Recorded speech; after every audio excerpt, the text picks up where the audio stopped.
Well, you know, I want to talk about U.S. foreign policy and then relate it to the question of Yugoslavia. U.S. leaders are telling us that they are in Yugoslavia now only for the best reasons. U.S. national interests are at stake. They never say what those interests are. Stability. We want to bomb for stability. It really stabilizes a country when you bomb them. We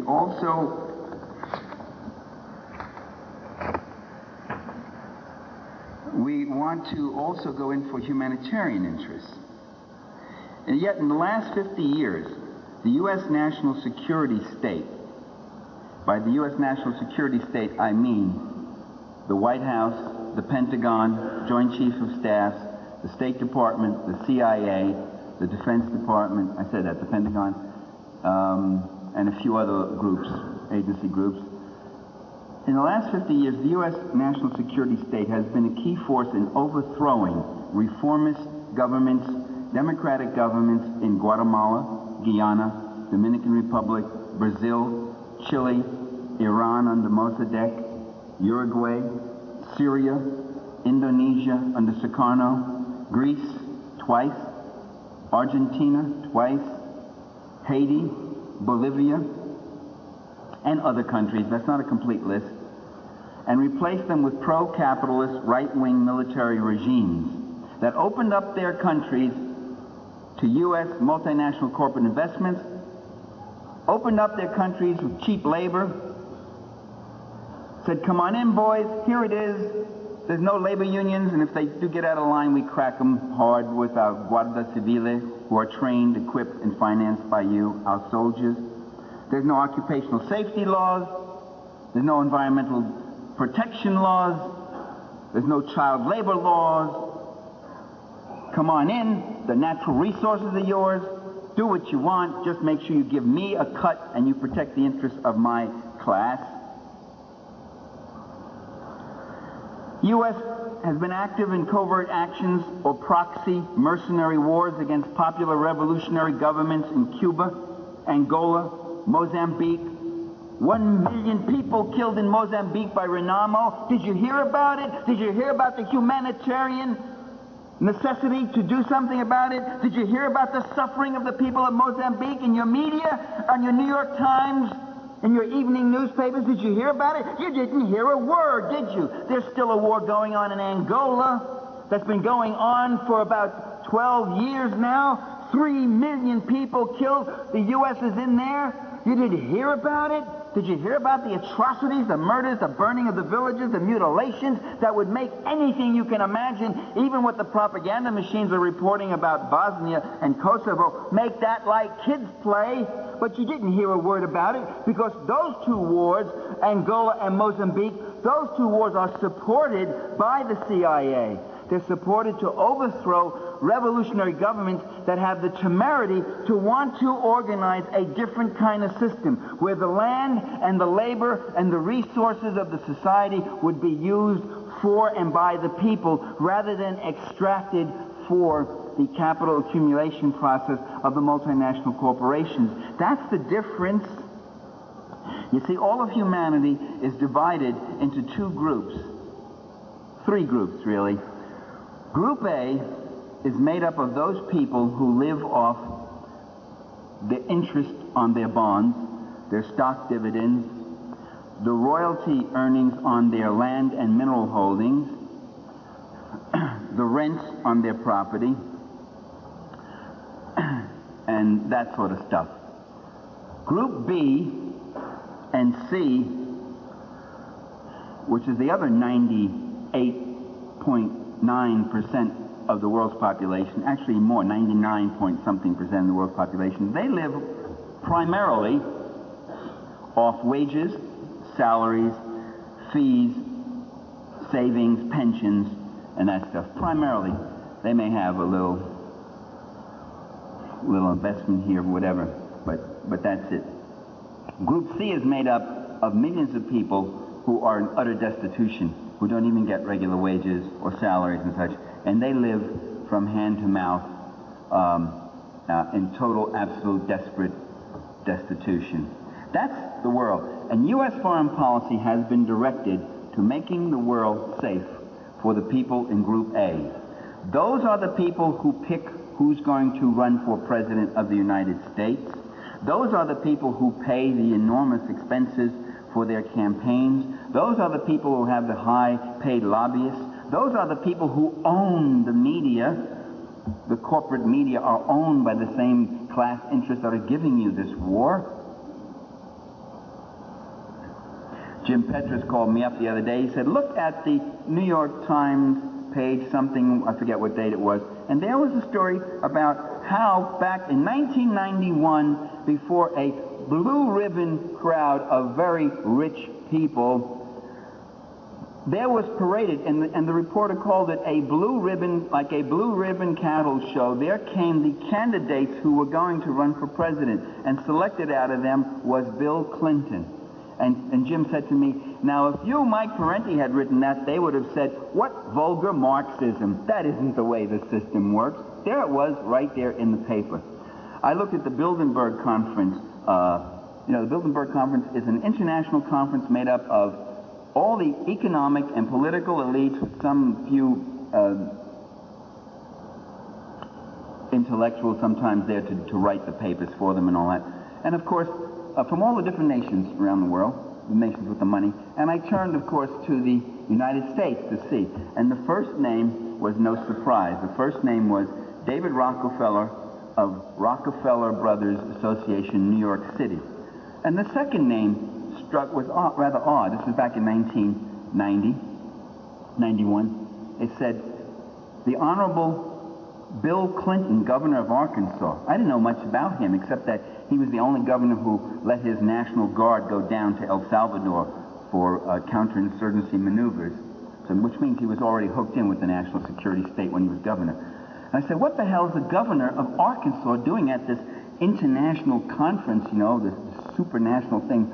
What's he doing? And I found out, about 6 months later, he was announced that he was running for president, and the media started announcing that he was the front runner. I said, how do they know that the governor of Arkansas is suddenly the front runner when there hasn't even been a primary yet? Well, they were right, weren't they?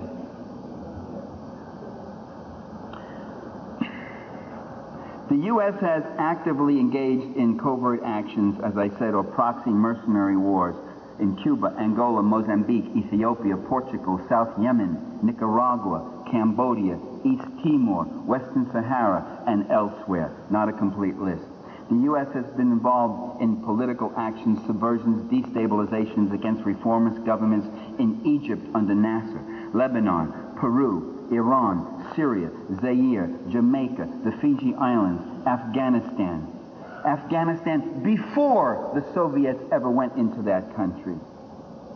Since World War II, U.S. direct military invasions with U.S. forces or aerial attacks or both have been involved. U.S. forces have been involved in Vietnam, Dominican Republic, North Korea, Laos, Cambodia, Lebanon, Grenada, Panama, Libya, Iraq, Somalia, Yugoslavia. All this is a matter of public record, but it's not much taught. It's rarely mentioned in the mainstream media. But why does a professedly peace-loving leadership like the U.S. leaders, see, I don't want to say it's the United States really that's doing it. It's not the U.S. Do you see demonstrations outside, people saying, let's support terrorist groups in Mozambique to destabilize Mozambique. Let's overthrow Angola. Let's get in there and kill more people in Nicaragua. You don't see demonstrations like that. You see demonstrations saying, let's stop doing those things. So it's not the U.S., it's U.S. leaders. It's the Bill Clintons. It's the guys who represent the interest in column A. It's the ones who are at the blue ribbon cattle shows. It's the ones who belong to the Council of Foreign Relations and the Trilateral Commission and the Bilderberg Conference and the National Security State fringes and sodality groups. Why would these peace-loving leaders find it necessary to use so much violence and repression against so many people in so many places? An important goal, I say, of U.S. policy is to make the world safe for the Fortune 500. Governments that strive for any kind of economic independence. Governments that strive for any sort of populist redistributive politics. That attempt to use some of their economic surplus for not-for-profit services that benefit the people in Group B and C. Such governments are the ones most likely to feel the wrath of U.S. intervention or sanctions or direct invasion. The designated enemy can be a reformist, populist military government, as in Panama under Trujillo. Trujillo came in, and the Panamanian military turned out to be leftist. They started all sorts of social programs. They started expanding education opportunities, public health programs. They started using the national resources. They cracked down on the drug trade that was going on under Trujillo, and even under Noriega, although he was no Torrio. He tried to play both sides of the street, but Bush went after Noriega, not because he was a drug lord, but because he wouldn't cooperate in the anti-Sandinista war in Nicaragua. There could be a reformist, populist military government, as in Egypt under Nasser, in Peru under Velasco, in Portugal after Salazar, when the generals tried to make some changes in Portugal. It could be a Christian socialist government, as in Nicaragua under the Sandinistas, a social democracy popular front, as in Chile under Allende, or Jamaica under Michael Manley, or Greece under Papandreou in 1965, and the Dominican Republic under Juan Bosch, all of them overthrown by U.S. intervention policies. Or it could be a Marxist-Leninist government, as in Cuba, Vietnam, and North Korea, or an Islamic revolutionary order, as in Libya under Gaddafi, or even a conservative militarist regime, as in Iraq under Saddam Hussein. Saddam Hussein, ladies and gentlemen, Saddam Hussein was CIA. He was put in by the CIA. His job was to stop the Iraqi revolution. He crushed the Kurdish International Reformist Party. He crushed the Iraqi Tudeh Party, which was a communist party. But he also did something else. He refused to be a good boy and play ball with the Seven Sisters oil cartels on the oil prices. And he wanted a better cut for Iraq. And he was making some changes. And Iraq, for everything else you can say about him, Iraq still had the highest standard of living in the Middle East of any country there.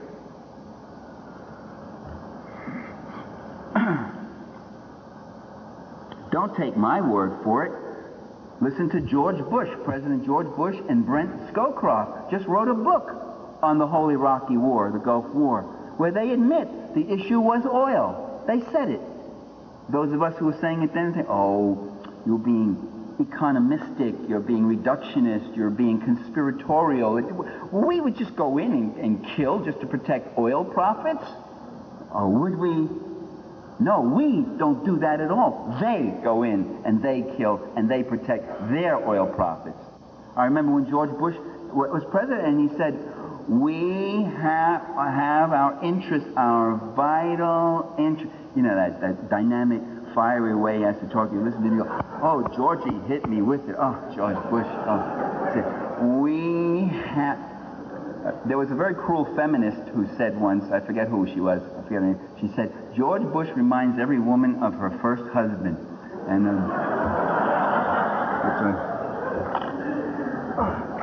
you're wondering where I'm diving to, the water is down there.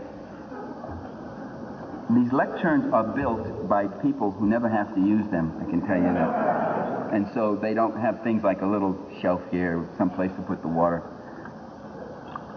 Well, George Bush reminded every woman of her first husband.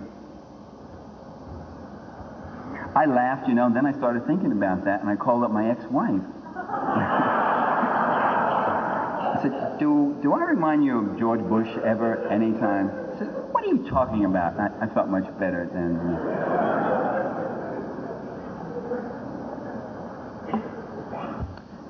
He said, what was it I wanted to say about George Bush? What?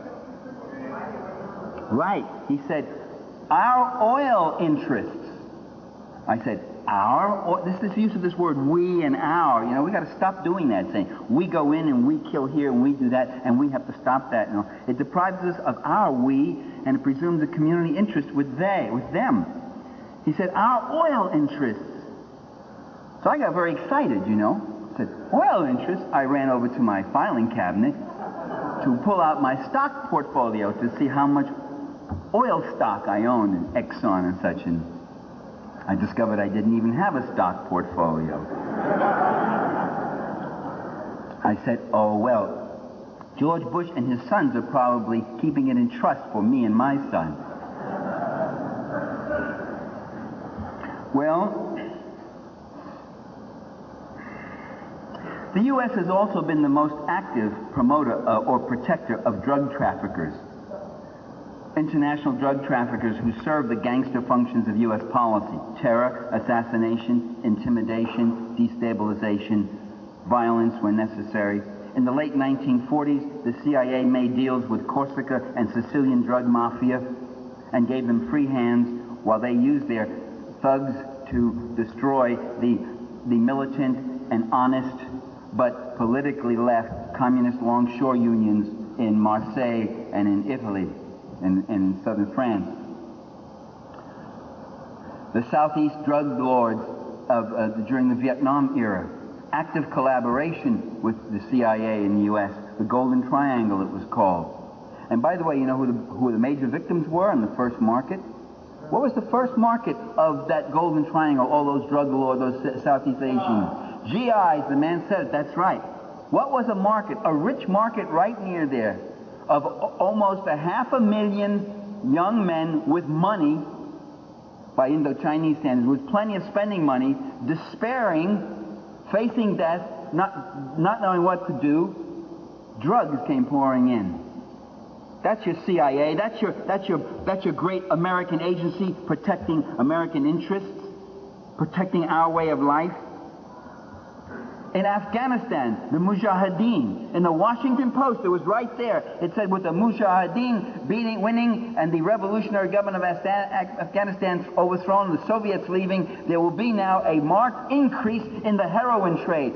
For these were the very same people who were raising the poppy and producing the heroin that found its way into Europe and into the U.S. Imagine that. I saw that right in the Washington Post, blazoned right out there on page 22, the 42nd paragraph of a story. Can you imagine if that was the Sandinistas? Can you imagine if that was Fidel Castro? We'd still be hearing about it every night. But there was a little item, and you can find those things, by the way, in the paper. It was so remarkable little things where they slip in something. Nicaragua, the Contras, John Hull, the cocaine epidemic that hit U.S. Streets and inner cities in the 1980s. Cocaine, I remember cocaine was an upper-class recreational drug. See, when it goes to the upper class, it's called a recreational drug. It was used by business executives, Hollywood people, you know, lawyers, stuff like that. Coke was it was a very expensive thing. By the 1980s, it was coming in concentrated form too, in the form of crack, even more deadly. Cocaine epidemics, low price, affordable. And now the Kosovo Albanians. Let me read to you today's San Francisco Chronicle, reporting from quoting a statement by Interpol from November 1997. Kosovar Albanians hold the largest share of the heroin market in Switzerland, Austria, Belgium, Germany, Hungary, the Czech Republic, Norway, and Sweden. That's who we are allied with now. That's who we are told are freedom fighters. The poverty of the third world is not an original condition. It was imposed by colonizing forces. Walter Rodney wrote a very interesting book. He called it How Europe Underdeveloped Africa. I liked it because the word underdeveloped was being used as a verb. Europe underdeveloped Africa. Africa was not underdeveloped. Africa had civilizations Africa had agriculture technology. Africa had all sorts of irrigation technologies, all sorts of construction technologies, had all sorts of things. What it didn't have was a technology in violence and force and destruction that could match the European technology. That's where it lost out. And what's happened is that these countries have become underdeveloped. Their lands were taken away from them, given over to commercial cash export crops. Their mining and minerals, the timber, they themselves were killed or worked to death in the mines. This is what the Belgians did in the Congo, the French did in parts of Africa, Algiers and such. The Germans did it in Southwest Africa, where they killed 60,000 Herero tribesmen and took the other 20,000 and worked them to death to build the mines and the railroads for them. So what the process that's going on through the Third World is deracination, which is driving people off the land, de-skilling them, making them dependent consumers, and turning them into a subsistence labor, cheap labor pool. And that process is going on today, the same process that went on in England in the 17th century, 18th century. Let's take the case of India. In 1800, India exported more finished textile goods to England than vice versa. By 1830, the British had put up these tariff walls and were dumping goods in India and came in with their gunboats and dismantled the great Indian textile centers of Dhaka and Madras and sent the people back off onto the land to grow the cotton, to be the cow, the raw material cow that would be milked, while the manufacturing and the marketing and the profits would go to England. And they'd have to buy now their textiles. When they used to make good textiles, they had to buy them from England. So you had this de-industrializing of the people. And of course, when you don't have that much left to sell back, a debt grows up. And the debt in India grew to 53 million pounds from 1850 to 1900. In that same period, the per capita income in India declined by 65%, almost two-thirds. It was England underdeveloping India, teaching them poverty. It wasn't that they didn't know how to work, they had too many babies, the climate made them, it was so warm, made them lazy and all that. They had their own industries. It was forcibly, with Gatling guns and gunboats and the sword and the whip and the gun, they de-industrialized the country. In Ireland, Frederick Engels, Karl Marx's collaborator, taking a trip in 1856. And Ireland is the oldest imperialism, 800 years. White people, Europeans. You see, it's not racism. They don't go to Asia and Africa because they just don't like people of color and they want to do them in. They go because there's wealth there. These countries are rich. Africa is rich. Asia is rich. Latin America is rich. You don't go to poor places to get money. You go to rich places and you get those resources and you get that other resource they have, which is their labor. Only the people are poor. The people are poor, but it doesn't mean the country is poor. And the same with Ireland. But then after they're there and they got to kill you, we come in and we kill your men and we rape your women and we spit your babies on bayonets and we burn your houses and we burn your little mines and we burn your crops and slaughter your herds. We got to justify that. And we say, these blacks, these browns, these yellows, these reds, they're morally inferior. They're just savages. We're coming in to help them. You reverse the role of victim and victimizer. The white man's burden, we're here to help them. So racism becomes a very useful thing, you see. But that imperialism will be used against whites too. That destruction will be used against whites. The first imperialism was by Western Europe against Eastern Europe. And the oldest imperialism of the British Empire was against Ireland, which are also white. And today they're bombing a European Caucasian people in Serbia. So when push comes to shove and the bottom line is at stake, you could even be a white brother. It doesn't matter. It's the question is, are you in column A or column B? That is really the important thing. And this is what Engels had to say when he traveled through Ireland. How often have the Irish started out to achieve something, and every time they've been crushed politically and industrially by consistent oppression, they have been artificially converted into an utterly impoverished nation. That's the key term, artificially converted. So these people are not underdeveloped. They are maldeveloped. They are overexploited. The Mayan Indians in Guatemala back in the 1600s had a better diet, more calories, more proteins, better conditions of health and health treatment. They had more artists and musicians, more architects and horticulturalists, more than they have today, before the Europeans came. They are not underdeveloped, they are overexploited. Now we turn to Yugoslavia. Can it really be that the U.S. national security state is so moved?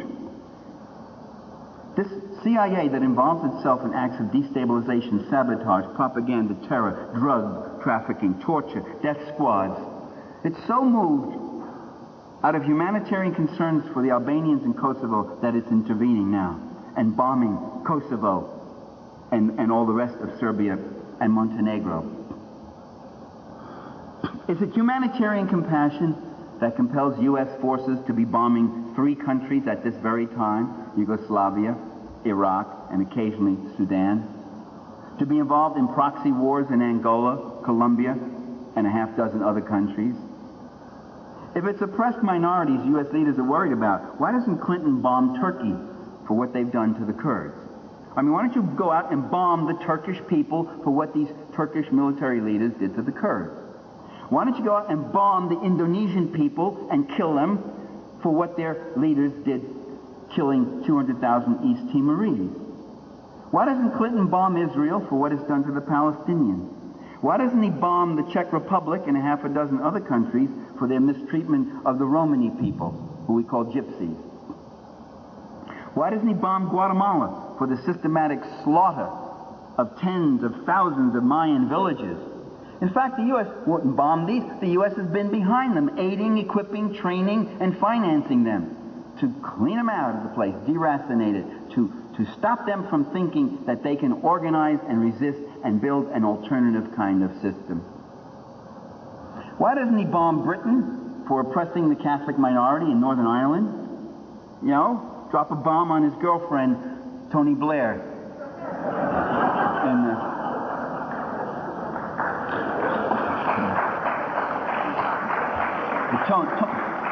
Tony Blair is Bill Clinton in drag, isn't he? Why doesn't he bomb the Hutu for the mass murder of 500,000 Tutsis in Rwanda? And why doesn't he bomb the French, who were totally complicit in that massacre? And while Clinton is at it, why doesn't he bomb himself for the treatment accorded Native Americans, African Americans, and working people in general in this country?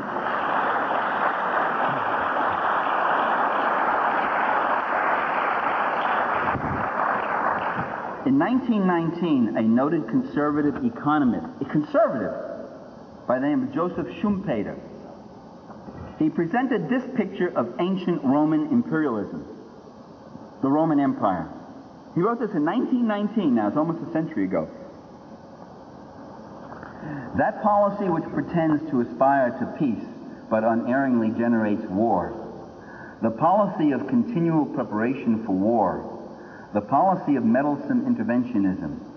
There was no corner of the known world where some interest was not alleged to be in danger or under actual attack. If the interests were not Roman, they were those of Rome's allies. And if Rome had no allies, then allies would be invented. When it was utterly impossible to contrive such an interest, why then it was the national honor that had been insulted. The fight was always invested with an aura of legality. Rome was always being attacked by evil-minded neighbors, always fighting for a breathing space. The whole world was pervaded by a host of enemies, and it was manifestly Rome's duty to guard against their indubitably aggressive designs. They were enemies who only waited to fall on the Roman people. Does that sound familiar at all to you? John Foster Dulles, Secretary of State under Eisenhower, a conservative Republican. In order to bring a nation to support the burdens of maintaining great military establishments, it's necessary to create an emotional state akin to war psychology. There must be the portrayal of external menace. This involves the development to a high degree of the nation hero, nation villain ideology, and the arousing of the population to a sense of sacrifice. Once these exist, we've gone a long way on the path to war. Yugoslavia was built on an idea. Not many nations are. The idea was that after the breakup of the Habsburg Empire, after World War I, the Southern Slavs, that's what Yugoslav means, Southern Slav, the Southern Slavs would not remain a weak and divided people, falling out among themselves or falling prey to imperial interests. They were going to unite. They could form a very substantial territory. You'd take a look at the original Yugoslavia. It was a good-sized country in Europe, capable of its own economic development and self-determination. And certainly after World War II, multi-ethnic socialist Yugoslavia was a post-war industrial power with an economic success. Between 1960 and 1980, it had one of the most vigorous growth rates, a decent standard of living, free medical care and education, guaranteed right to a job, 1 month free vacation with pay, affordable public transportation, housing and utilities. Literacy was over 90%. Life expectancy was 72 years. Most of the economy was in the public, not for private sector. Now, such a country is not the kind that global capitalism would normally tolerate, certainly not in Europe. But still, Yugoslavia was allowed to exist for another 45 years because it acted as a buffer and even as a wedge to the Warsaw Pact nations. It would not join the Warsaw Pact and had an independent system, internationally. At the same time, efforts were made to undermine the socialistic features of the Yugoslav economy.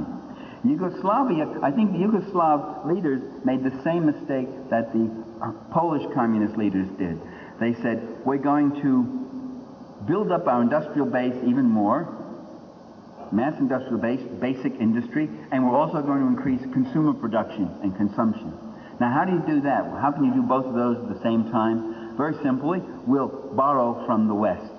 And once they've started borrowing from the West, the IMF camel got its nose into the tent, and IMF penetration came with this enormous debt.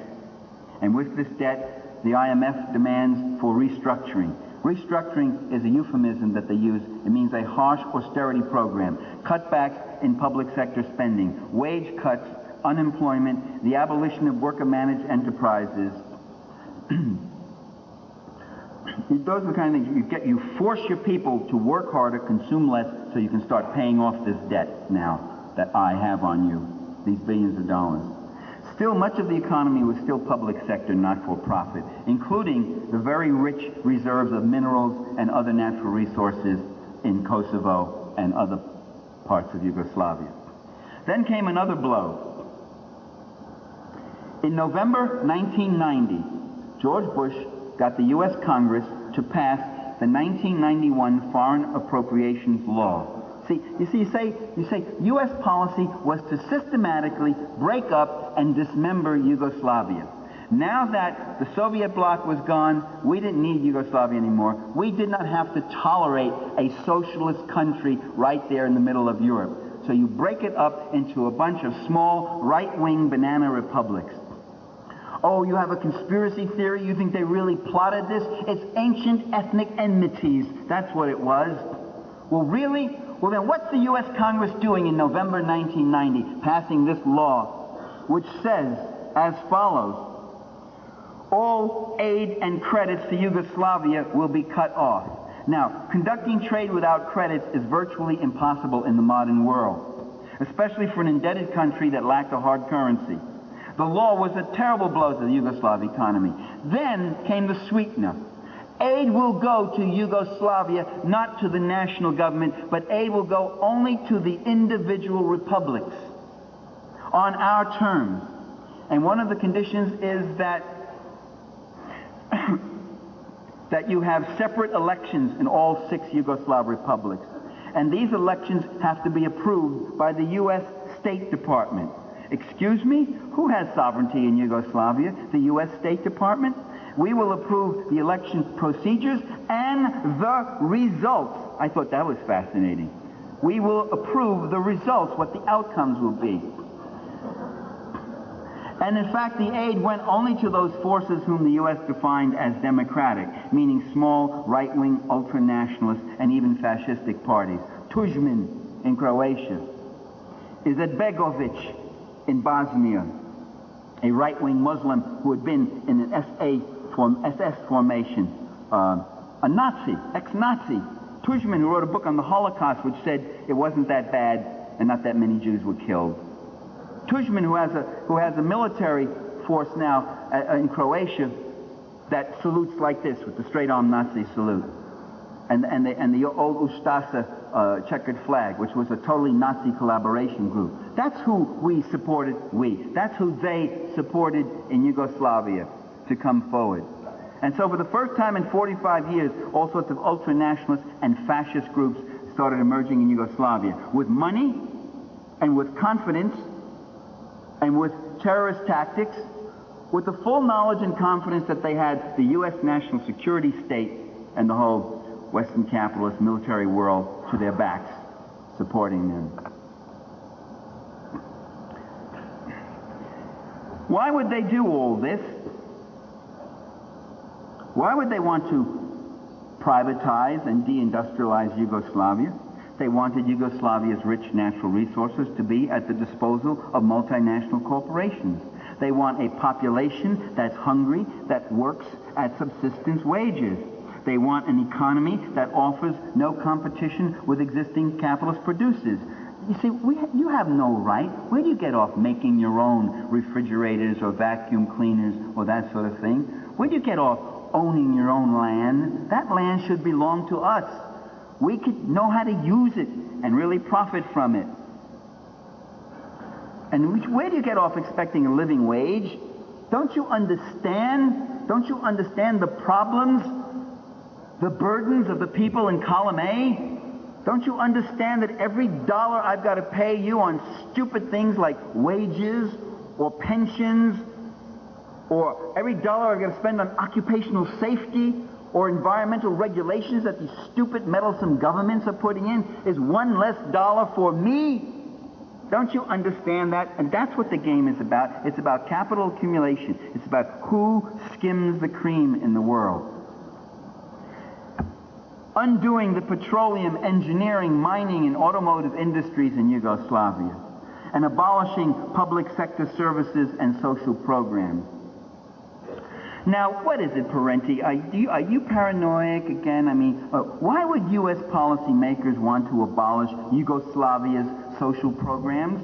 Do you think they're such evil-spirited people? Well, why do they want to abolish our social programs? Would you mind looking a little closer to home?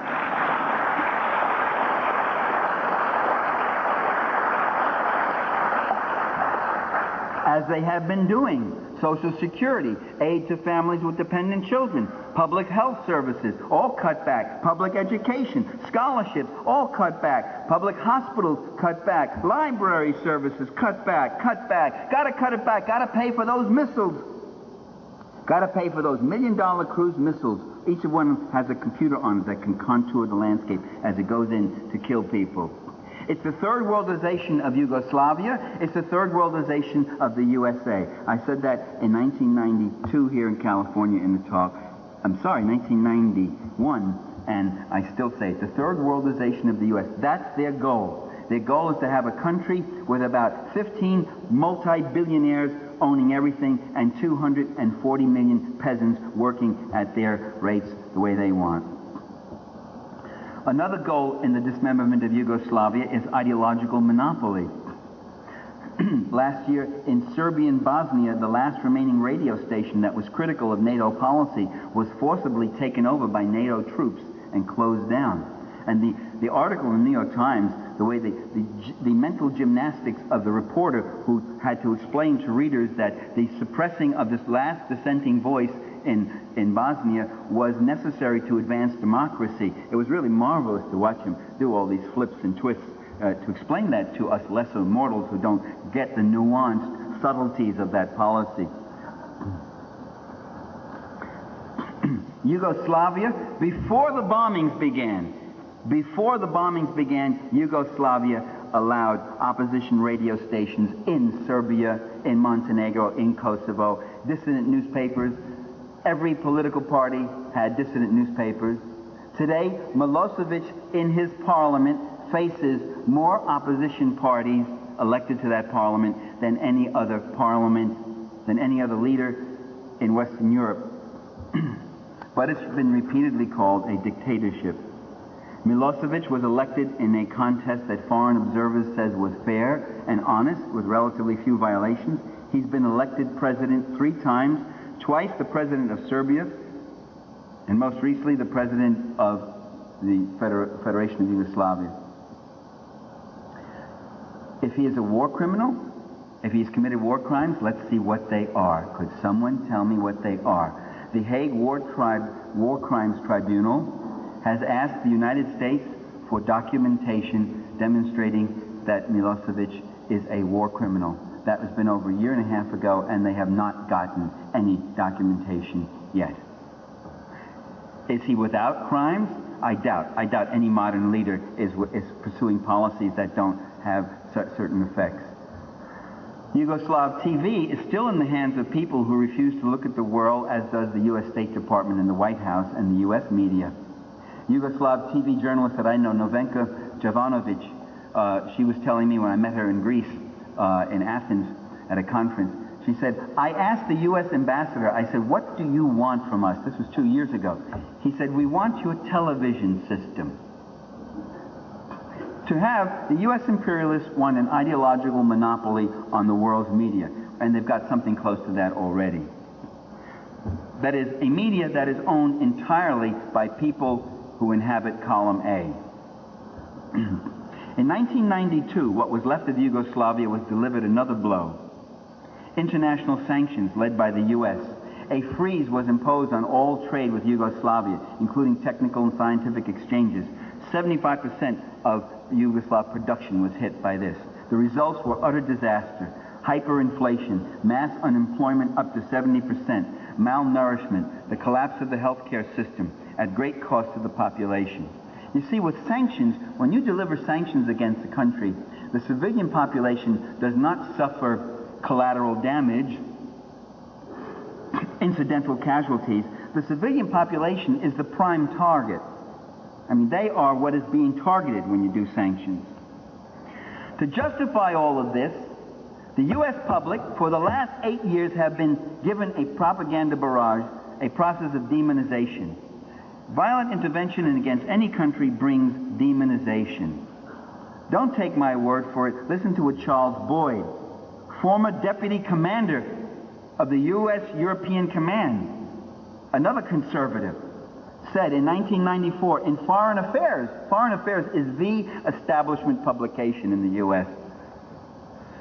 He said that the popular image of this war in Yugoslavia is of unrelenting Serb expansion. In fact, the Serbs have been holding most of these lands for more than 3 centuries. The same is true of most Serb land in Bosnia. They are not taking over land. They're not conquering new territory. They were trying to hold on to what was theirs. The U.S. has punished one side in this war. It has supported the legitimacy of the leadership in the Bosnian Muslim government that has become increasingly ethnocentric in its makeup, single party in its rule, and manipulative in its diplomacy. We say we want peace, but we have encouraged a deepening of the war. That is my thesis. That while the Western powers are portraying themselves as saviors, they have been the prime instigators of these wars and this dismemberment and these civil wars and the destruction that's been going on. But what of the atrocities they have committed? Atrocities and executions were committed on all 3 sides, all Bosnian, Muslim, Croatian, and Serbian. You know, when Clinton was going to go in 95, what you got was stories about Serbian atrocities, mass rape. When he decided he wasn't going to go in, because it was very tricky and he didn't want to face a 1996 election in a war up to his ears in Europe, when he decided we weren't going in, our national interests weren't there, suddenly you saw stories coming in about atrocities committed by the Croats, atrocities by the Muslims. And they suddenly, it was different. When he decided later on, 96, 7, to go in, after the election, suddenly again it was the Serb atrocities were up there. It's like the media follow the policy. It's like the gas on your stove. Up comes the flame, down the flame, up the flame. And it works. It's remarkable how it works. And it's no conspiracy. How it's done? It's very simple. They come out and they say, this is it, and they start feeding these stories. And the press goes out and doesn't. They change that a little bit. They want to shift it this way. They say, this is it. They report, oh, the president said this is it. Madeleine Albright said this is it. And they feed them a few other stories that way. And so it goes. Atrocities. Show me a war where there are no atrocities. Do you really trust U.S. leaders and corporate-owned U.S. news media on such matters? Don't you remember how your New York Times, your L.A. Times, your Washington Post, don't you remember the stories they printed, ABC, NBC, CBS, Fox, about the 500 premature babies that the Iraqi soldiers ripped from incubators in Kuwait, laughingly throwing them on hospital floors, the vivid, detailed descriptions with names of particular Kuwaiti people with their age right next to it, saying, I saw these babies, that happened, it was terrible. And then later reflection, people thought about it and said, 500 incubator babies in Kuwait? All of L.A. County has about 50 incubators. About half of them aren't ever being used at any one time. Did Kuwait specialize in premature births? What is this 500? Instead of saying, what the hell's going on here? And we find out only years later that the story was a total fabrication. The story was made up by the daughter of an ambassador and pushed out there by Tom Landos in his congressional committee meetings, and the press picked it all up. If you believe that, you want to keep believing. What about the rapes? Oh, the rapes are starting again. No, my friends, the rape stories are starting again. Show me a war where there aren't rapes, which is not to dismiss rape. It's a horrible crime. And we on the left have been fighting, and feminist groups have been fighting for the last 20 years to get rape criminalized, to get police to treat rape seriously as a crime in many locales, to get the police to realize that the victim isn't guilty, it's the victimizer. Well, I heard the story. The Serbian Bosnian commander who said, go forth and rape. That story was traced to some UN personnel. They never came up with the name of a Bosnian commander. Would he actually go and say that? And the reports that the Bosnian Serb army raped 50,000 to 100,000 Muslim women? Do we not pause and again say 500 preemie babies? Wait a minute. The Bosnian Serb army was only about 30,000 men, most of them locked in desperate military encounters. What's going on here? What are you talking about? Common sense would dictate that these stories be treated with some kind of skepticism. Just the other day in the papers, the headline read, Serbians pursue rape policy, Kosovo refugees stay. And I read the article very closely. It finally got down, way down at the bottom. You usually got to go about 10 or 15 paragraphs before you come across some flickers or something. And the whoever it was taking the stories, the official in charge said the rapes have numbered in the dozens, a very few dozens, a very few dozens. So very few dozens rapes. Again, not to make a very few dozens. One rape is one rape too many. A very few dozens. But you know, if that's the problem, let me tell you that in L.A. County in the last 3 months there have been a very few dozen rapes also. If Clinton wants to fight rape, I know where he could start, you know. He could start right in Washington, D.C. He could start up on Capitol Hill.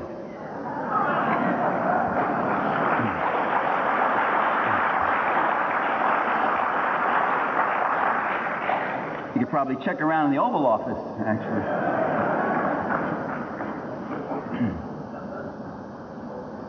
There was the infamous Sarajevo Market Massacre. The Serbs were blamed for it until the story leaked out by French TV that the UN knew that Muslim extremists had bombed the crowd in Sarajevo in order to induce NATO involvement. It was discovered that the explosion did not come from a Serbian artillery shell, but from a planted bomb from Muslim sources. International negotiator David Owen, a Briton who worked with Cyrus Vance, in his memoirs, In his book, it's out, you can read it, Balkan Odyssey, page 262. He said that the NATO, he himself admitted, the NATO powers knew that it, all along, that it was a Muslim bomb, but they kept that quiet. In Kosovo, in the fighting for a year and a half in Kosovo between the KLA, the so-called Kosovo Liberation Army, and Serbian forces, by KLA, the KLA sources said 2,000 dead. The original figure was 800. When the KLA took over that PR outlet, they jumped the figure from 800 to 2,000. When my assistant Peggy Karp asked the bureau chief at the San Francisco Chronicle, how did it jump from 800 to 2,000? He said, we all wondered about that too. It lifted quite a few eyebrows. But now the figure was out. 2,000 killed in this war. Even 2,000. That included both sides, including Serbian policemen, including Albanians who didn't want to collaborate with the KLA, including Serbian civilians in villages. 2,000. That, my friends, is a civil war. That's an insurgency. That's not ethnic cleansing. That's not genocide. The massive exodus of refugees. Please remember that the exodus of refugees from Kosovo came after the U.S. bombing started. That's when they started coming out. Just as you would get the hell out of here if you were getting 600 strikes a day in this region. You would want to go off somewhere else. You might even go as far as going to San Diego or whatever. I don't know. That was a joke. It didn't work.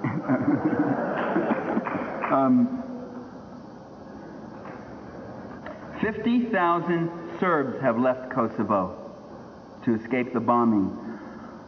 Are the Serbs ethnically cleansing their own people? If there have been atrocities, murders, executions, and I'm sure there have been, of people, let's say that escalation has come after the U.S. bombing. So what the U.S. is now doing is using the exodus, is using the violence that's been caused, that's a reaction to the bombing, as an excuse to continue the bombing. There's still fighting going on. There are KLA units in Kosovo, and the Serbs are still fighting with them. And that includes, of course, cleaning out or telling people to evacuate whole villages and regions, and probably killing people too. If you want to stop that killing, then you should come out against the bombing of Kosovo and Yugoslavia.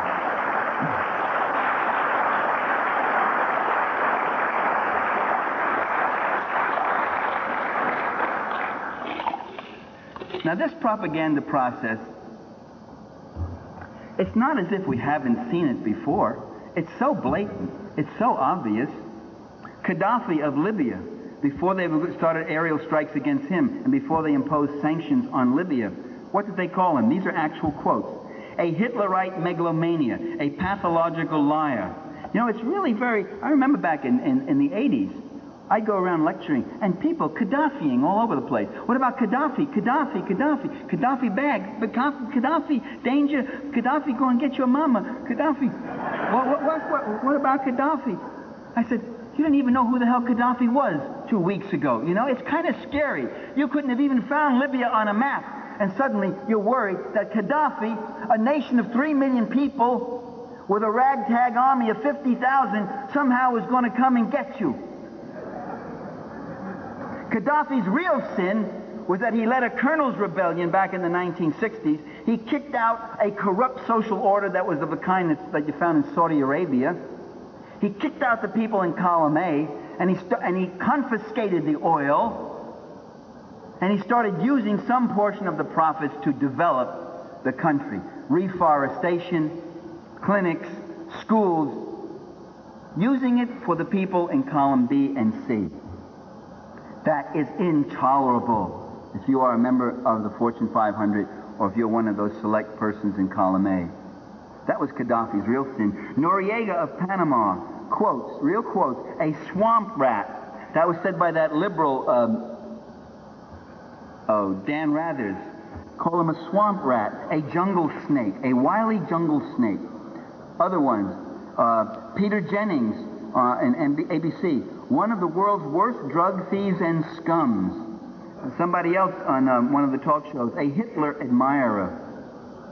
Saddam Hussein of Iraq, the butcher of Baghdad.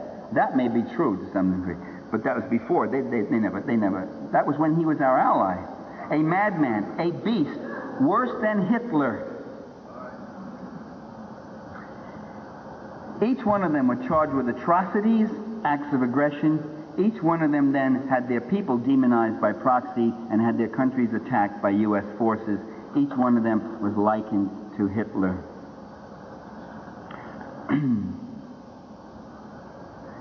Milosevic, Bill Clinton, who learned his lessons well, Milosevic called by Bill Clinton a new Hitler.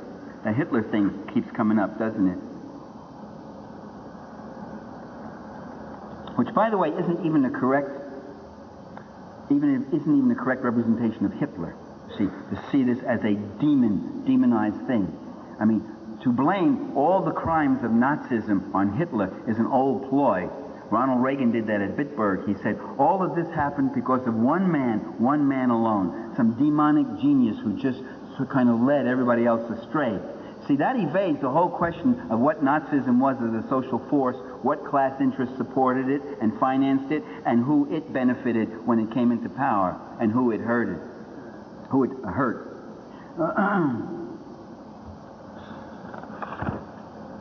The New York Times did its dime store psychobiography on Milosevic.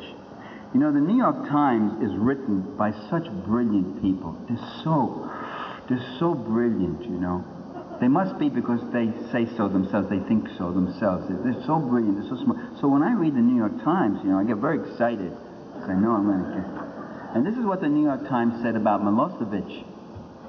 As a youth, Mr. Milosevic was a pudgy loner. Now, in the American political lexicon, being a loner is enough to qualify you as a psychotic, evil kind of creature, you know. You must be an assassin if you're a loner, right? Lee Harvey Oswald was a loner. He wasn't even the assassin. Timothy McVeigh was a loner. Hinkle, the guy who shot Reagan, he was a loner. These people all have friends and families, but they're loners, you know. That's the worst thing you could be, a loner. Yeah.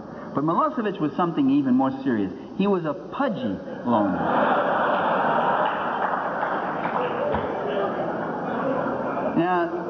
Now pudginess is un-American. Of course, if he had been lean, then he would be a lean loner, and that would be bad too. So it's best not to be pudgy or lean. But let me read you the whole quote. Let me take it from the top, because this is the New York Times, right? As a youth, Mr. Milosevic was a pudgy loner. That's 2 strikes, pudgy loner. Who shunned sports, strike 3. And who wrote poetry, strike 4. I mean, do you need any further evidence that this is a psychotic killer nerd here? The Times goes on. Today, Milosevic is often described in Serbian profiles as reclusive and moody, with few friends, though in public appearances and interviews, he can be as effusive and happy as a door-to-door salesman. It's fascinating, isn't it? The New York Times, they're so smart, you see what I mean? A reclusive, an effusive reclusive. Isn't that nice? How does that work? How do you do that? You sit sort of by yourself and you gush? Is that it? Even the managing editor of Foreign Affairs, and again, that the leading establishment journal in America on U.S. foreign policy, Foreign Affairs, the managing editor, he says, quote, Milosevic, who rules an impoverished country that has not attacked its neighbors, Yugoslavia hasn't attacked anybody else, is no Adolf Hitler. He is not even Saddam Hussein. Well, aren't you putting too much blame on the U.S. leaders? It's not class interests, column A, column B. It's nationalism. That's the real motive force behind all these conflicts. That's what I hear some people say. Well, let me tell you about ethnic enmities. If people are living together in a society with some measure of hope, prosperity, stability, they tend to get along. And people were getting along in Yugoslavia. The Yugoslav woman I met who said, one more generation, these differences would have been gone. One more generation. There's a lot of intermingling. There's a lot of intermarriage even. Maybe less so in Croatia, where you had, the Croatians took most of the northwest, the Serbs had most of the southeast. But in Bosnia-Herzegovina, the intermingling was incredible that was going on. When things start going bad, when you start getting aid cut, credits cut, sanctions, mass unemployment, then there are people who want to jump ship. And when the separatists got all the money and guns and backing of the U.S. national security state, and then you can certainly start breaking people up and singing them against each other. And the CIA was very active in Bosnia doing that. Don't take my word for it. You don't believe the CIA was in Bosnia? Read the headlines. Manchester London Guardian, November 1794. CIA agents training Bosnian army. The London Observer, November 20. America's secret Bosnia agenda. The European, November 25. How the CIA helps Bosnia fight back. So while pretending to work for harmony, the U.S. has supported the most divisive reactionary forces from Croatia to Bosnia to Kosovo.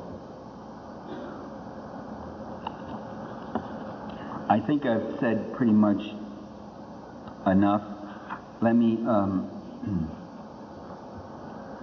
just point out to you that NATO is right now in violation of its own charter. NATO's charter says you cannot engage in military actions except against an aggression committed against one of your members.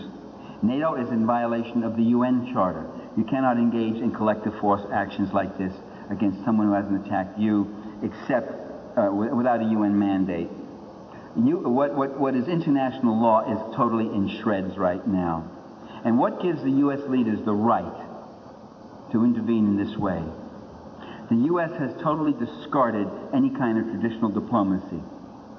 Traditional diplomacy was a technique of give and take, offer, counter-offer, proposals, bluster, bluff. You put your hand on the sword, but you never pull it out of the scabbard all the way.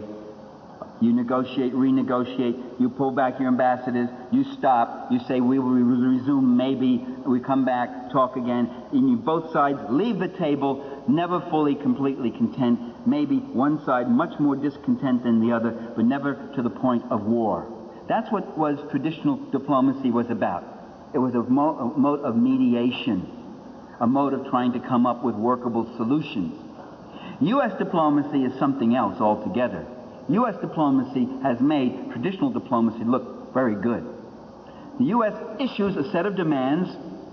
It did this against Nicaragua. It did this in Iraq. It did this in Yugoslavia. It issues a set of demands. The demands are treated as non-negotiable, even though they're called accords or agreements, as in the Rambouillet agreements. It's finally coming out, what some of us have been saying. Section B of the Rambouillet agreements said that the NATO forces that would go into Kosovo would have the freedom to go throughout all of Serbia and all of Yugoslavia if they so chose. Demands that no sovereign country can ever find acceptable.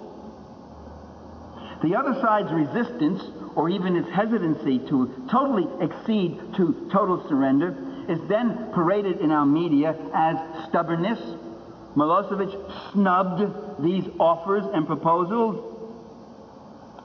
To fail to completely accede to the demands is seen as an unwillingness to negotiate in good faith. U.S. leaders announce they are running out of patience, and they start bombing.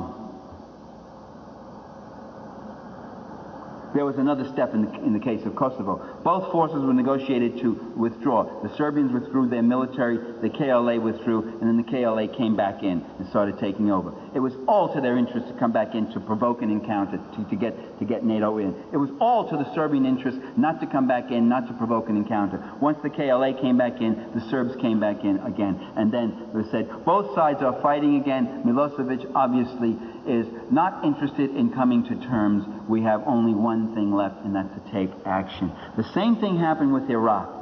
The Iraqis were ready to negotiate the withdrawal of Iraqi forces from Kuwait, and the Bush administration even called that the nightmare scenario. If they suddenly got up and started withdrawing, we would not have the opportunity to attack. Well,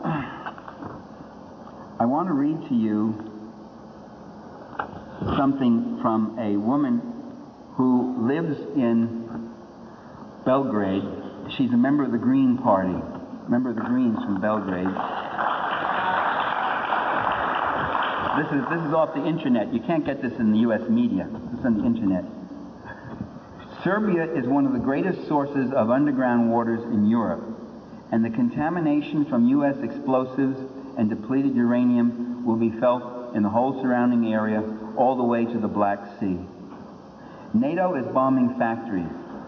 The workers in the greater part of our industrial complexes have decided to make a living wall around their working places.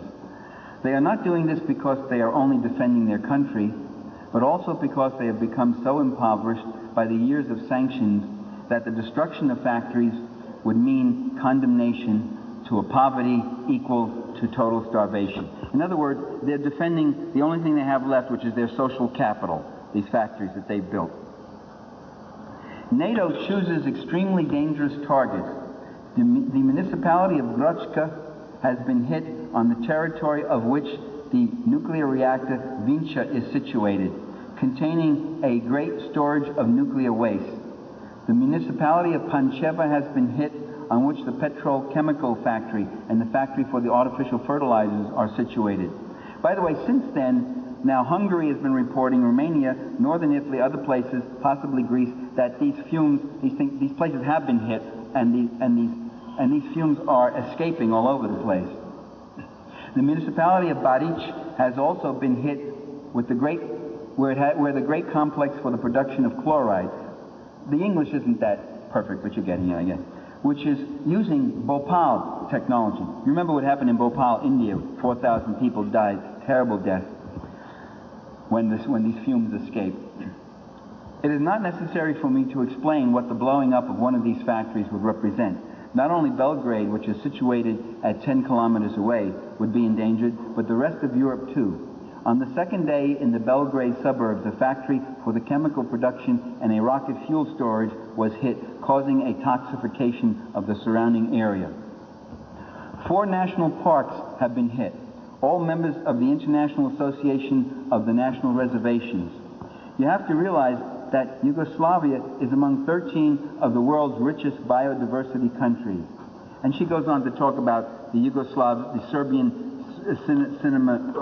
cinema archives being hit, Orthodox cultural churches, medieval churches that are on the UNESCO heritage list, and the effects the bombings have had on women and children, old people and children who are unable to hide in shelters, the effects it's had on hospitals, the lack of water and such.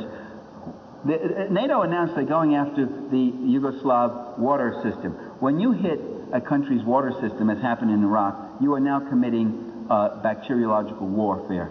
When you hit the water system, you hit the life support system of any society. Water is needed to survive, water is needed for cooking, water is needed for cleaning, water is needed for human waste elimination. Without water, there's no food. Without water, you get typhoid and the like. And when the warm weather is coming now, you can expect this to be happening. And she goes on. I want to read one other thing, then I'm going to wrap it up. I've been going too long, I'm sorry. Oh, okay, I was looking for reassurance to say.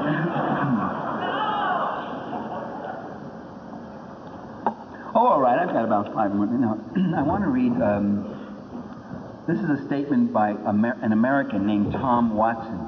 Tom Watson wrote this 100 years ago when William McKinley craftily moved the United States in a war against Spain.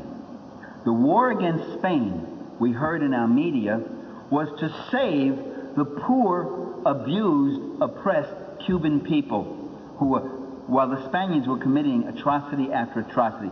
These atrocity stories, most of them, the Spaniards were not angels in Cuba. I'm not saying that. But these atrocity stories, most of them came from the desk of William Randolph Hearst and others who wanted the U.S. in there. The goal was not to liberate the Cuban people. The goal was to take all of Spain's possessions from Puerto Rico to Cuba to Guam to the Philippines. The first U.S. military action in the war against Spain wasn't even in Cuba to go supposedly every day we must go in there and rescue those poor Cubans. Every day more of them are getting killed. The goal was in fact to attack the Philippines, and Admiral Dewey went in and destroyed the Spanish fleet and took over the Philippines to begin a war which lasted for 6 or 7 years, killing over 100,000 Filipinos. And the Springfield Republican, the newspaper, which supported McKinley, which supported intervention, suddenly wrote an editorial and said, "What is this war all about? We thought it was to rescue the Cuban people from Spanish atrocities." You see, there's a mass line and then there's an inner line. The mass line you put out to people, and sometimes people in your own organization and your own party and even in your own agency believe that mass line. But you know what it really is. The real policy was the large policy. LARGE, they called it. A group of people, which included Teddy Roosevelt and Henry Cabot Lodge, and the goal was to make the U.S. a Pacific power, and the way to do it was to take Spain's colonies, and we needed a war against them. Plus, we were facing terrible economic conditions at home, and we needed a war. Teddy Roosevelt said, "We need a war. Any war will do." We needed to distract the American people to get them behind the flag. And this is what Tom Watson wrote. He was a populist leader who challenged both political parties and got elected as populist governor and as a senator on the Populist Party ticket in 1898. Who gets the benefit of the war? The bond seekers, the capitalists, the railroads. National bankers will profit by this war. The new bonds give them the basis for new banks, and their power is prolonged. The munition makers will profit by this war. The privileged classes all profit by this war. It takes the attention of the people off economic issues and perpetuates the unjust system they have put upon us. Politicians profit by the war. It buries issues they dare not meet. What do the people get out of this war? The fighting and the taxes. What is the United States doing in this war with Spain in the first place? True, Spain is oppressing Cuba, but so is England oppressing Ireland, Egypt, and India. France is oppressing Siam and Madagascar. Turkey is oppressing Armenia. Should we then take up arms against the oppressors of the world? We would more likely end up by becoming oppressors ourselves. The Spaniards and Cubans were bushwhacking one another and killing from 3 to 5 men at a battle. We have gone down there and killed more people in 3 months than they would have killed in 13 years. If the Cubans were starving before, who feeds them now? What are we going to get out of this war as a nation? Endless trouble, complications, expense? Republics cannot go into the business of conquering and still remain republics. Militarism leads to military domination, military despotism. Imperialism smooths the way for the emperor. Unquote. And that's what Tom Campbell, Republican congressman, that's the point he was making. This president is in violation of the NATO Charter. He's in violation of the UN Charter. He's in violation of the War Powers Act. He's in violation of the U.S. Constitution. He's waging a war. If we acknowledge that one individual can take a whole nation into war whenever he so chooses, then you don't have a presidency. You don't have a constitutional system. You don't have the debates they're supposed to have. You have an emperor. That's what an emperor does. That's what an emperor can do. He can command a whole people. And apparently with the use of the media, he can command the minds of a lot of our friends too.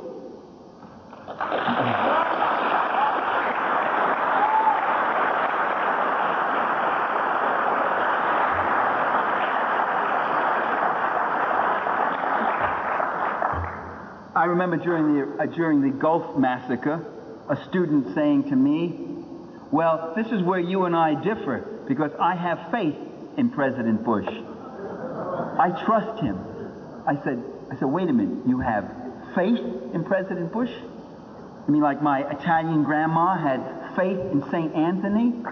You light little candles to President Bush, do you? You say, oh, President Bush, Bell, oh. You have faith? What the hell are you talking? Are you talking religion here? This is politics. You have faith? You trust him? Trust, unquestioningly, trust is something that you give to special, close loved ones and members of your immediate family, and even them check them out once in a while, right? The essence of democracy isn't faith or trust. The essence of democracy is distrust. It's accountability. It's exposure. It's challenge. It's debate. That's what it's about. That's what we've been fighting for all along.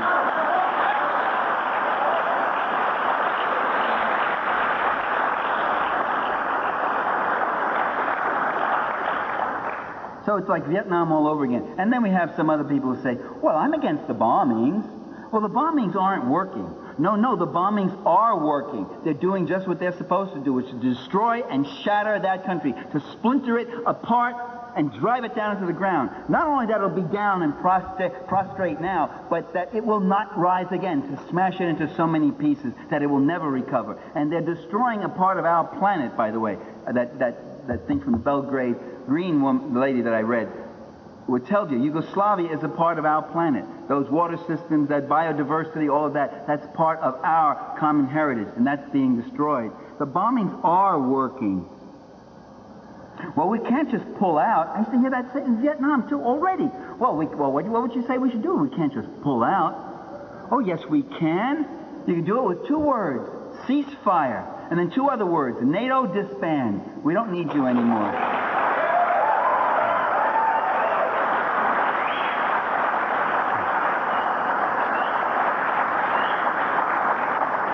And it isn't we, they could pull out. We, the real we have to do something. Call the White House, easy number, I'll give it you, 202-456-1111. Even you can remember that now.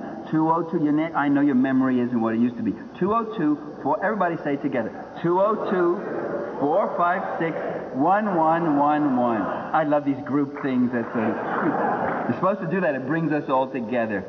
Call the White House, call your Congress people, your media, ask them why they are mouthpieces for the State Department and the Pentagon, why they don't have a variety of opinions in their media. Call them, send letters, write letters to them, get on the internet, organize, talk back, demonstrate, agitate against the lies and the homicidal violence. The thin, frail voice of reason and democracy can become a mighty chorus and a strong resistance. I've seen it happen before, and we can make it happen again. Thank you, ladies and gentlemen.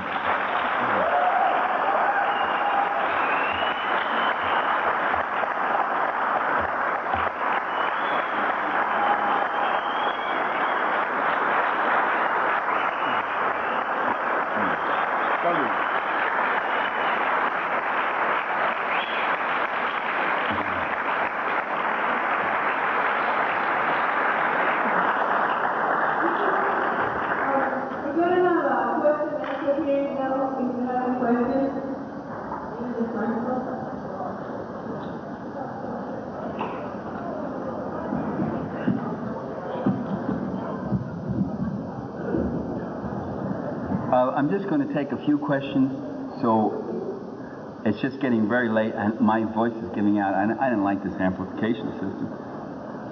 So let's, we'll just take okay, sorry, no more after, how about just 3 or 4? Yeah, make you the last guy, right? Thanks.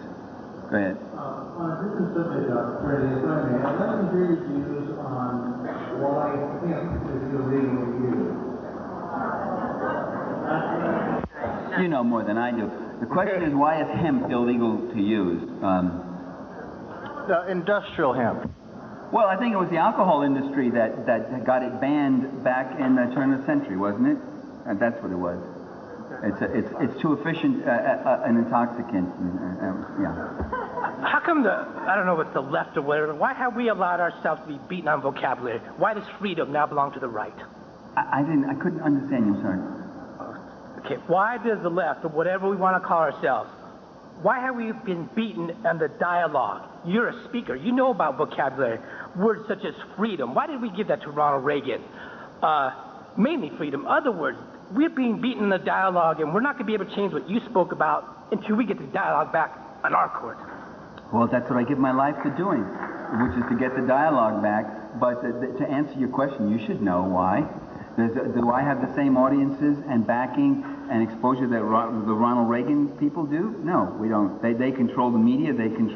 We live in a monopoly media situation. It's not a democratic system. It's a very hard fight and hard uphill struggle. And the sooner you realize that, the better we'll all be. Yeah. In a recent interview with Amy Goodman of Democracy Now!, Christian Amanpour of CNN said that in no uncertain terms that CNN would put peace activists on payroll as pundits. My question for you, Dr. Parenti, is would you consider applying for one of the many open positions? No, that's bullshit. They would never take me. I've had experiences like that. In Dirty Truths, I give an example of NPR calling me up and saying, we have Cokie Roberts and who was the other guy who used to be on NPR? What? Kevin Phillips. We have Cokie Roberts and Kevin Phillips, and your name keeps, we want to broaden it out. We want to, and I always thought to myself, well, how about deepening it a little, not just broadening it out? Your name keeps coming up. We inquire around, would you like to be another announcer? I said, yeah, sure. I would. I'd be interested in that. Okay.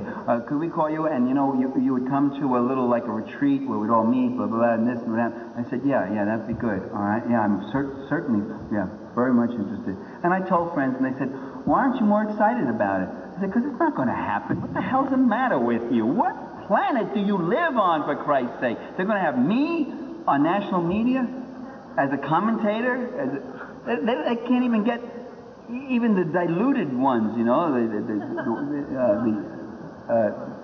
gonna, they do not get anybody on who talks about column A and column B. If you talk about that, you don't go on the media. So, because you're talking about reality, you talk about power, capital accumulation. That is not on. They don't do. Fidel Castro was right when they said to him, "Why don't you allow some anti-communists on your media?" He said, "We will when you allow communists on your media." With a communist with a small c, or whatever, or socialist at least. Okay, next question. Folks, could you see that? Go ahead. Yeah, right. Yeah.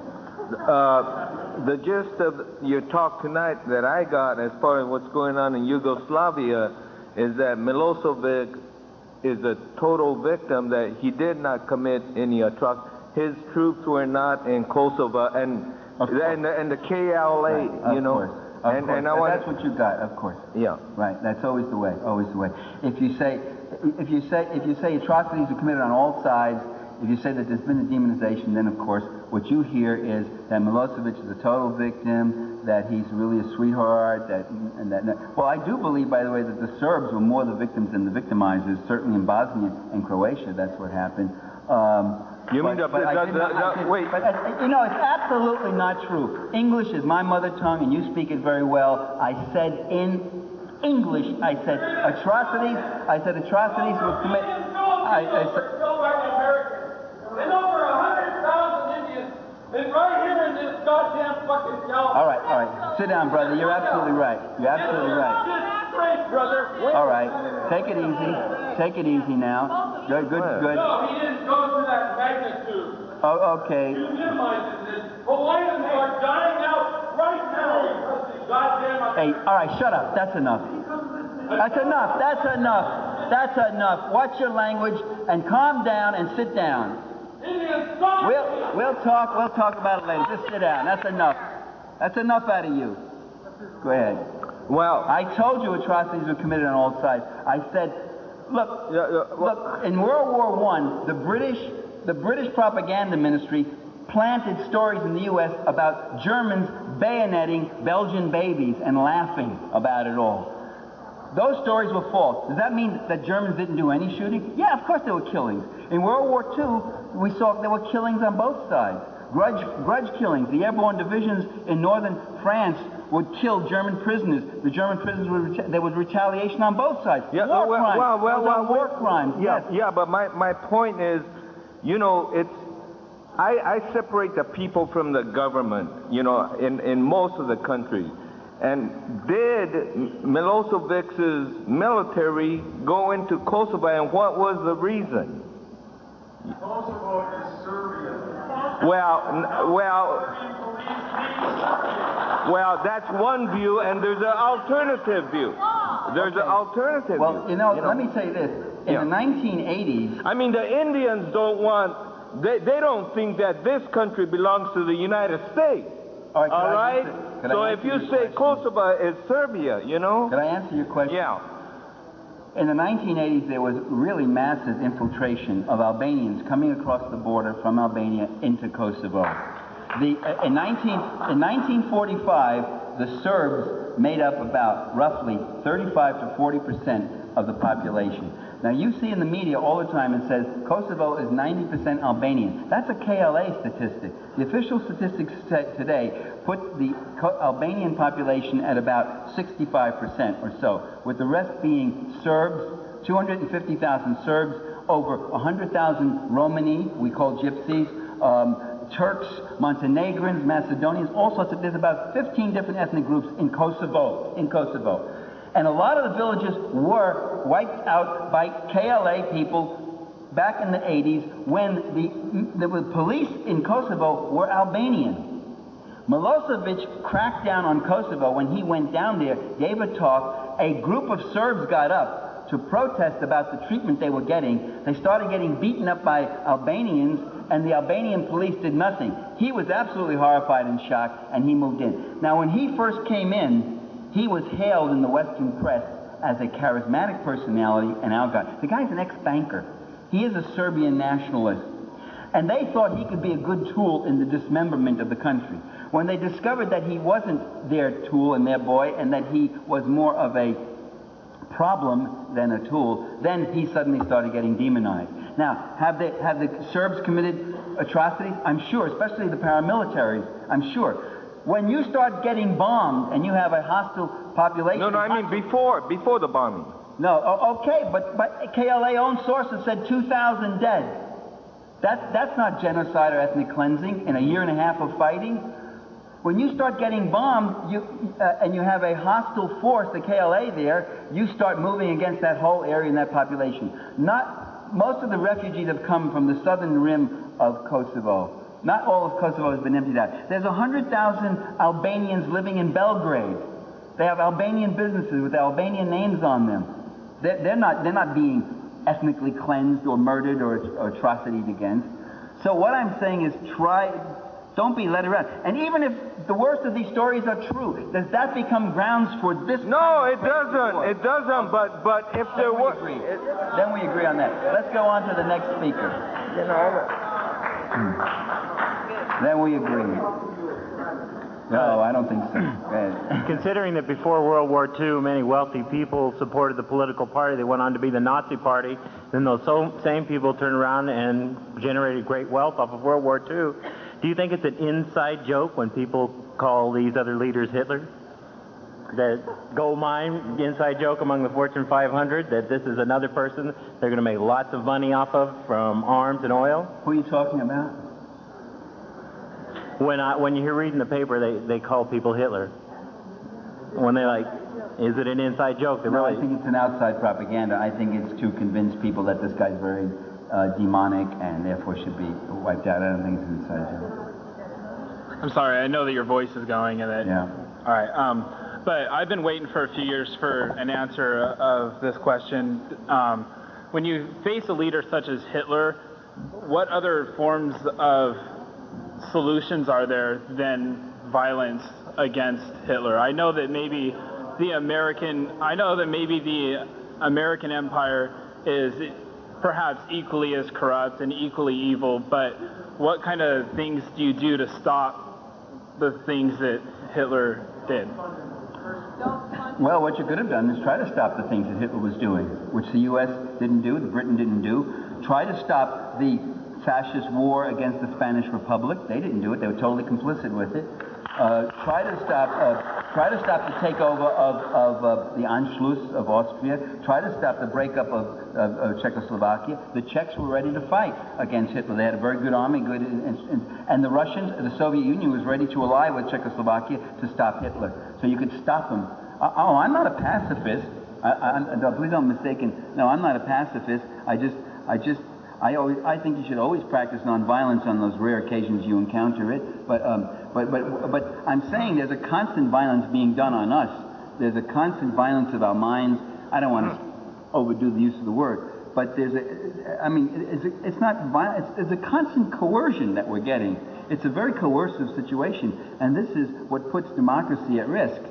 And the only thing to stop it is by people organizing, speaking back, and not getting drawn in like that. But in the affairs of nations, most definitely, I would say the thing that should have been done. You see, your question presumes that the U.S.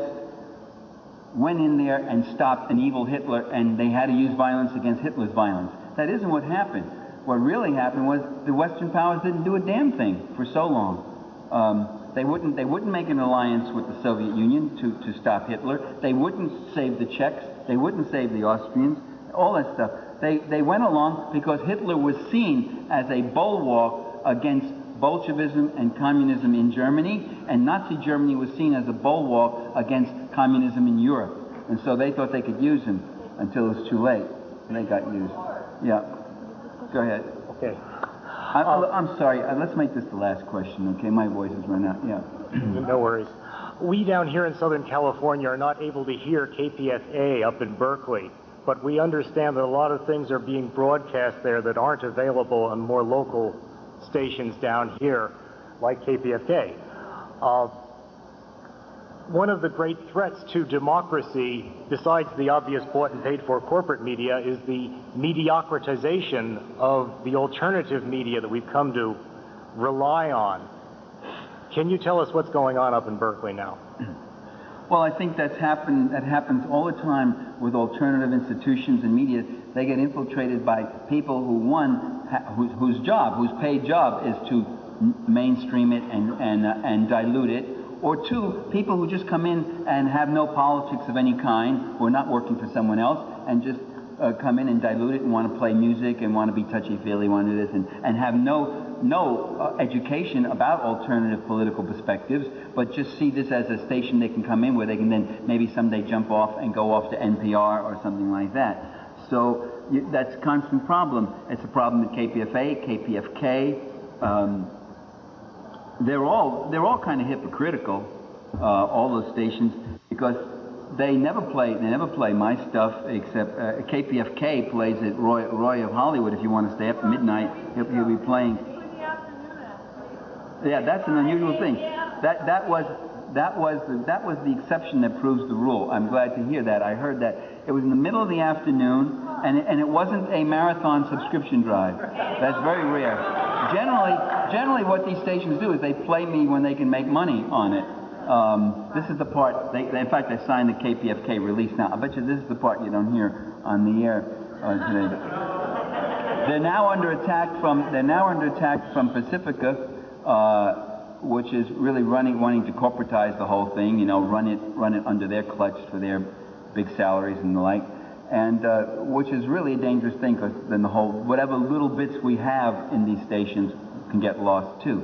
But not for a moment. And I got all sorts of people at KPFA saying, this is our community station, we're all together. Don't give me that stuff, because in fact, KPFA News is more conservative than NPR News. The people who run it, I believe, get another paycheck somewhere else. And they read the Associated Press wires. For 3 years, all I've heard is Bill Clinton versus the Republicans. When they wanted to give an alternative view to Bill Clinton, it was the Republicans, just like the major media. And we never got that alternative perspective. There are other programs on KPFA that are quite good, like Flashpoints democracy now is okay. She can be good. She can go this way, go that way. But so we should fight against the Pacifica takeover and the Pacifica repression. But we should also remind these people that they should not run their stations like little satrapies. That they should be more responsive to a truly alternative perspective, and and there isn't enough of that on any of the Pacifica stations. Okay, thank you, ladies and gentlemen.